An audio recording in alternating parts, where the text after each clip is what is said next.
Hello everyone. मेरा नाम सतीश कुमार है और हम 12वीं कक्षा राजनीतिक शास्त्र की एक बुक हमने शुरू की थी जिसका नाम है politics in India since independence. इसका पहला चैप्टर हमने शुरू किया था।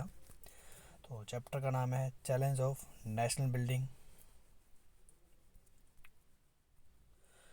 स्वतंत्र भारत में राजनीति। ये हमारी किताब का नाम है और इसका पहला चैप्टर है राष्ट्र निर्माण की चुनौतियाँ। तो हम सीधा ही अपने चैप्टर के ऊपर चलते हैं। तो ये हमारा टॉपिक चल रहा था राष्ट्र निर्माण की चुनौतियाँ।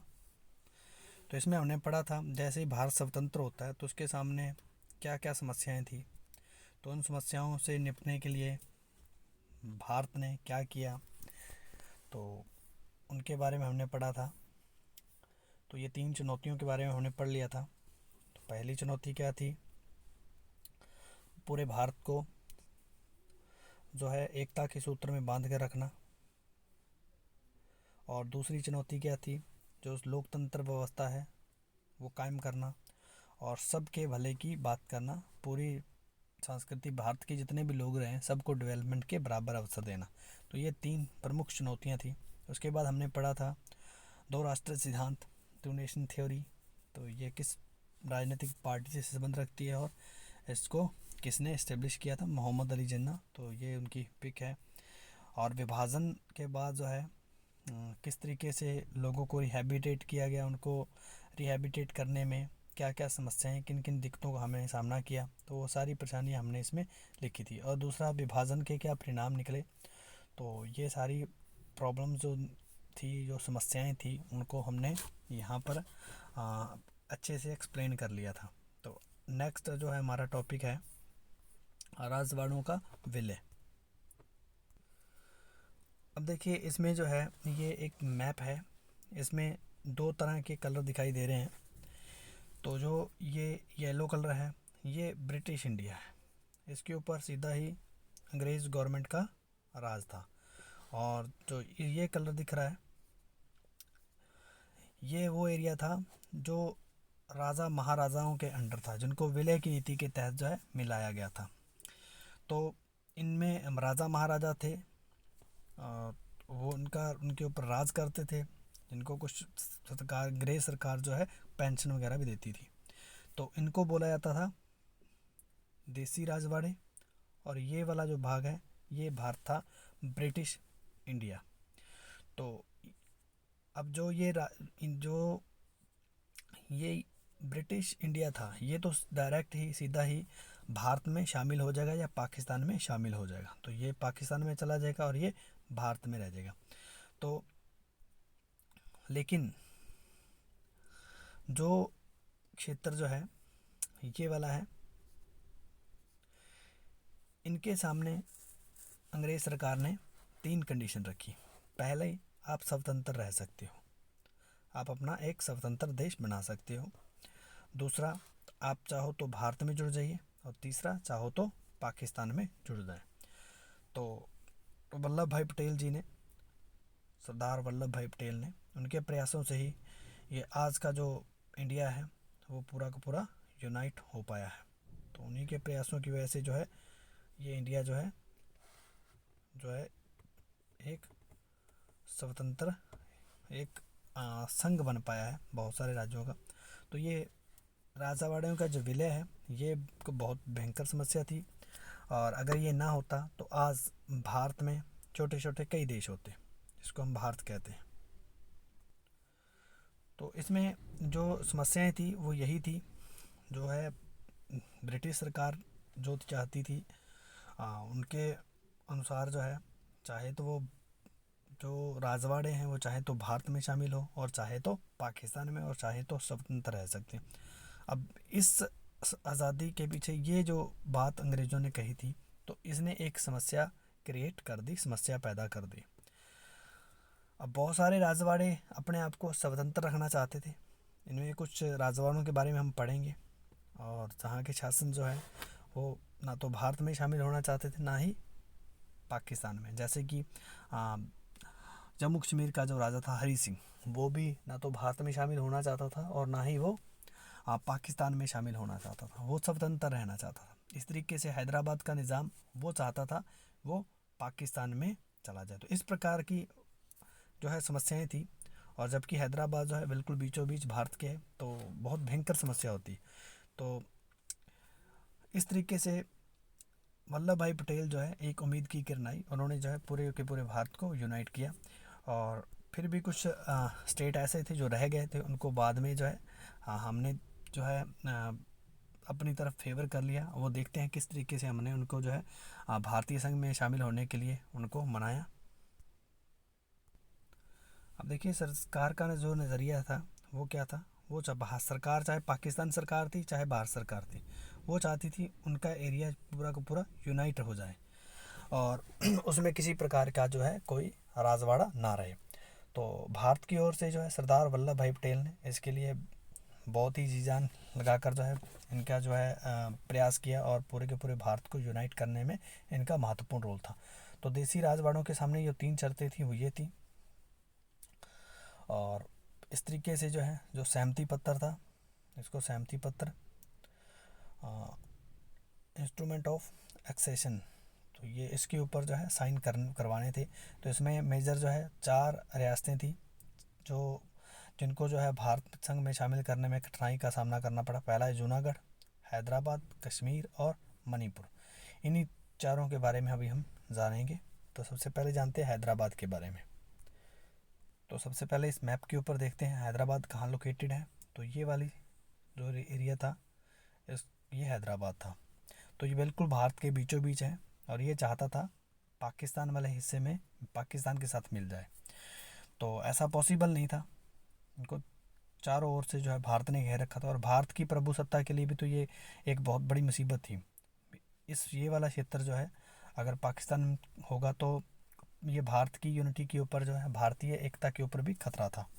तो इस वजह से इस स्टेट को जो हमने सैनिक गतिविधियों के माध्यम से अपने संघ में जो है इनको अनेक्स किया था,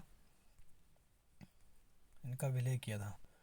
तो यहाँ वो कंप्लीट बात लिखी हुई है। तो हैदराबाद स्टेट, तो ये व्यक्ति जो है ये हैदराबाद का निज़ाम है। तो हैदराबाद का जो शासक था उसको क्या कहा जाता था, निज़ाम कहा जाता था। और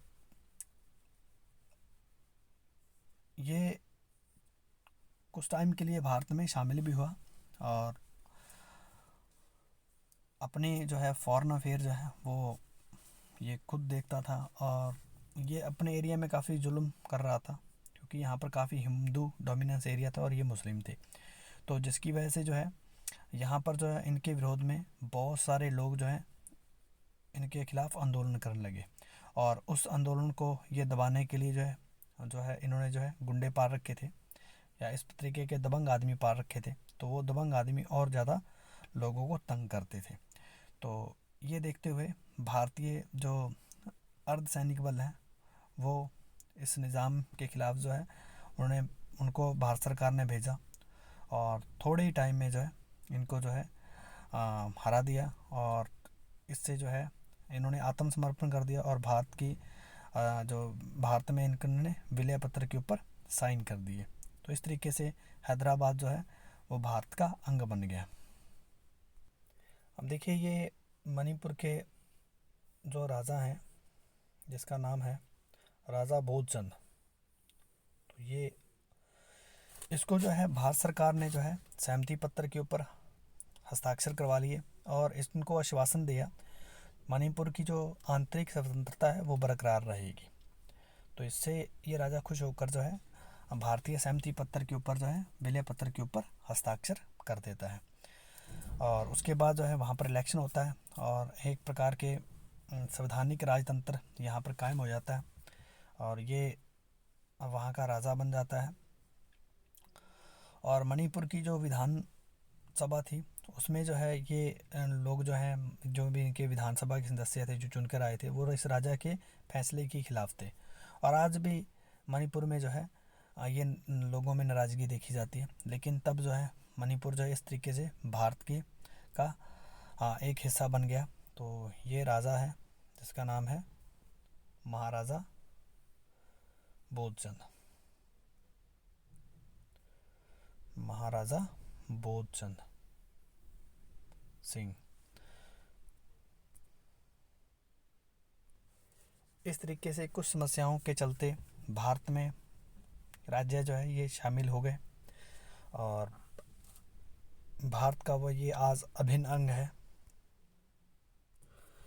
आगे भारत सरकार के सामने एक और चुनौती थी, और वो क्या चुनौती थी? अब देखिए, पूरे भारत को यूनाइट तो कर लिया, भारत का संघ बना लिया। अब भारत के जो ये संघ है इसके ऊपर शासन की को भी करना, और शासन करना है तो इनको छोटे छोटे राज्यों में बांटना पड़ेगा। अब राज्यों में जो बांटना होगा तो वो किस आधार पर होगा? भारत में विभिन्न प्रकार की संस्कृतियों के लोग रहते हैं, भिन्न प्रकार की भाषाओं के बोलने वाले लोग रहते हैं और भिन्न प्रकार के धर्मों के लोग रहते हैं। इतनी ज़्यादा विभिन्नता है भारत में, तो जाहिर सी बात है यहाँ पर कुछ समस्याएं जरूर होंगी। और वो समस्याएं क्या थी तो उसके ऊपर हम चर्चा करते हैं। तो उसमें एक समस्या दे रखी है कि भाषा के आधार पर जो है जो राज्यों का जो है और वो बंटवारा हो, तो पुनर्गठन हो या बंटवारा हो, यहाँ पर पुनर्गठन जो है एग्जैक्ट शब्द यूज़ किया गया है। तो देखिए 1920 में एक कांग्रेस अधिवेशन हुआ था, तो इसमें जो है इस अधिवेशन में पास बात हुई थी भाषा के आधार पर राज्यों का पुनर्गठन किया जाएगा। तो आज़ादी के बाद जो है अब प्रांत नए बनने हैं, तो जाहिर सी बात है ये बात तो सामने आएगी।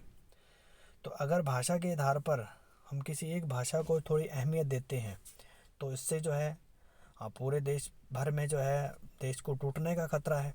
एक भाषा वाले लोग कहेंगे हमें जो है इस देश में बिल्कुल भी प्रेफरेंस नहीं दिया जा रहा, हमें बिल्कुल भी अहमियत नहीं दी जा रही, तवज्जो नहीं दी जा रही।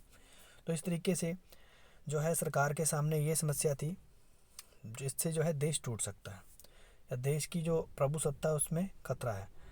तो अब जो है नेता लोग जो है लोगों को समझा रहे थे, नेताओं के सामने भी एक बहुत ही भयंकर चुनौती थी। तो इसी चुनौती में जो है बहुत सारे आंदोलन होते हैं, मतलब बहुत सारे तो नहीं कहेंगे, कुछ आंदोलन होते हैं जिनके नाम यहाँ दे रखे हैं। एक तो मद्रास प्रांत जो है इसमें तेलुगु भाषी लोग जो हैं ये विरोध करते हैं, और आंध्र प्रदेश में भी जो है आंध्र प्रदेश जो है ये अलग करने की बात करते हैं तेलुगु भाषा के आधार पर। तो इसमें जो है एक दिग्गज नेता होते हैं जो काफ़ी फेमस हैं, पोटी रामल्लू। तो आंध्र प्रदेश बनाने में इनका जो है महत्वपूर्ण रोल है। तो ये एक अनिश्चित काल जो है भूख हड़ताल पर बैठ गए और 56 दिन की भूख। अब देखिए जब कोई व्यक्ति भूख हड़ताल पर बैठता है तो सरकार का भी वो एक केंद्र बिंदु बन जाता है। तो लेकिन सरकार ने इनकी बात नहीं मानी और 56 दिन के बाद जो है इस आदमी की मृत्यु हो जाती है, पोटीराम श्री मल्लू की। और इससे जो है पूरे के पूरे आंध्र प्रदेश में बहुत सारी हिंसा भड़क जाती है और लोग जो हैं सरकार के विरोध में खड़े हो जाते हैं। तो आखिरकार जो है इनकी जो कुर्बानी है वो रंग लाती है और 1952 में दिसंबर में प्रधानमंत्री जो है आंध्र प्रदेश को एक अलग राज्य भाषा के आधार पर बनाने की बात कर देते हैं और इस तरीके से पहला भाषाई राज्य जो है वो आंध्र प्रदेश बन जाता है। और 1953 में जो है एक राज्य पुनर्गठन आयोग की स्थापना की जाती है। तो ये वेरी इंपॉर्टेंट है, ये का पूछा जा सकता है आपसे, राज्य पुनर्गठन आयोग कब बना? तो इन्होंने जो है भाषा के आधार पर जो है और वहाँ की संस्कृति के आधार पर जो है राज्यों को अलग करने का जो है काम किया। और 1956 में इन्होंने एक रिपोर्ट दी, उस रिपोर्ट के आधार पर जो है 1956 में राज्य पुनर्गठन अधिनियम जो है वो पास हो गया।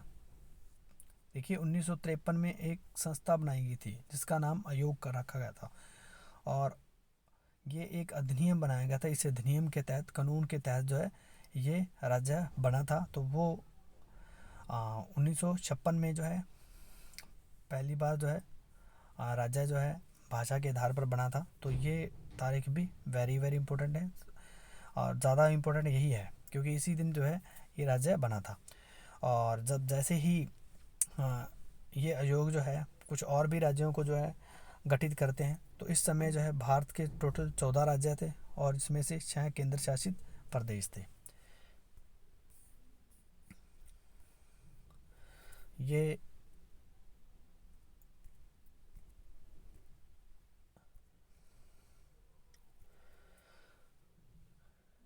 श्री राम मल्लू है जो आंध्र प्रदेश में भूख हड़ताल पर बैठे थे। एक और इनकी पिक्चर है जो आंदोलन के दौरान की है। तो ये वो शख्स हैं जो अनिश्चितकाल भूख हड़ताल पर बैठे हैं। और ये भारत के वो राज्य हैं जिनको जो है आज़ादी के बाद जो है बनाया गया था। तो ये 1956 का मैप है।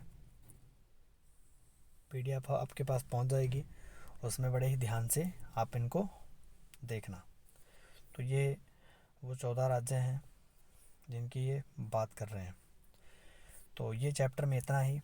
आशा करता हूँ आपको काफ़ी क्लैरिटी मिली होगी इस चैप्टर को समझने में इस वीडियो की हेल्प से।